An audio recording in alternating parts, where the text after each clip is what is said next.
Testing. 1, 2. Good. This tape will remain unindexed within the main archive. It's better that way. What I'm about to record is not for the investigation, nor for Watari. It is a question. One that has haunted me long before Kira ever emerged. One that predates any crime scene, any justice served or denied. Who truly rules the world?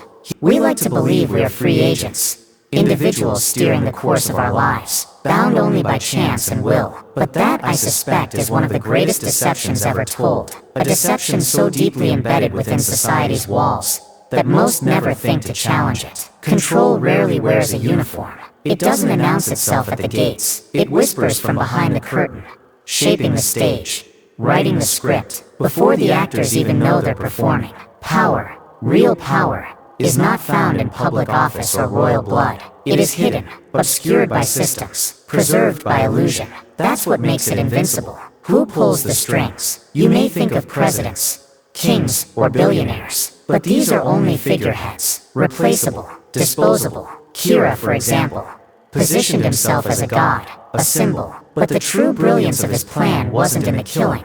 It was in how easily the public accepted his logic. He didn't force anyone to obey.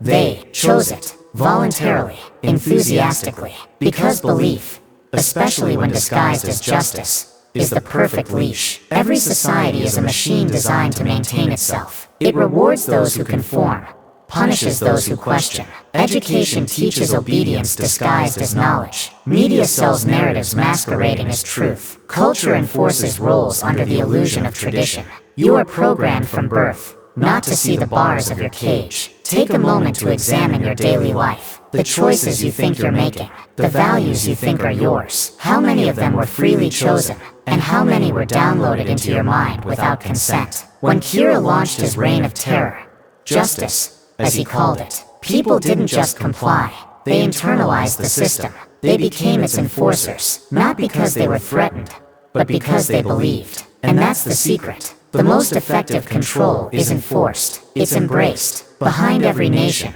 behind every economy, behind every ideology, there are architects, individuals and institutions whose names are rarely spoken, who never run for office, yet whose influence spans continents. These are not the villains of comic books. They are bankers, think tanks, dynasties, intelligence networks. They don't need to rule openly, because they shape the very reality in which ruling becomes unnecessary.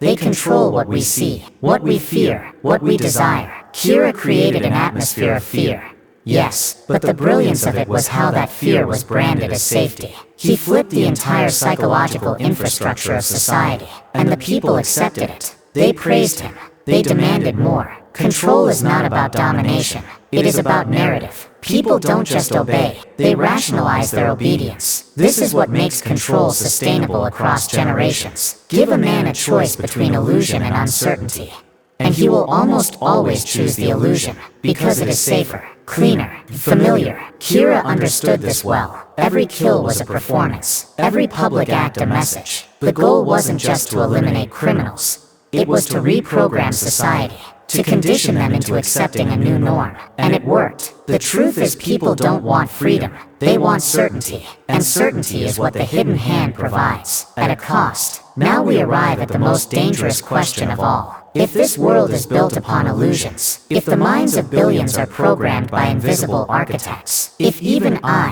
who have devoted my life to seeing what others ignore, am only scratching the surface, then what can be done? The first step is awareness. The second is refusal. Refusal to let your mind be dictated. Refusal to believe the first version of every story. Refusal to become a pawn in someone else's game. This world is a chessboard. Kira believed he was the king. Others saw themselves as knights, bishops, pawns. But I chose to step off the board entirely, to observe the game, understand its rules, and if necessary, create a new one. Perhaps that is madness, or perhaps that is the only sanity left. If you've made it this far, then perhaps you are not like the others. Perhaps you feel it too, that itch behind your thoughts, that whisper that not everything is as it seems. Good.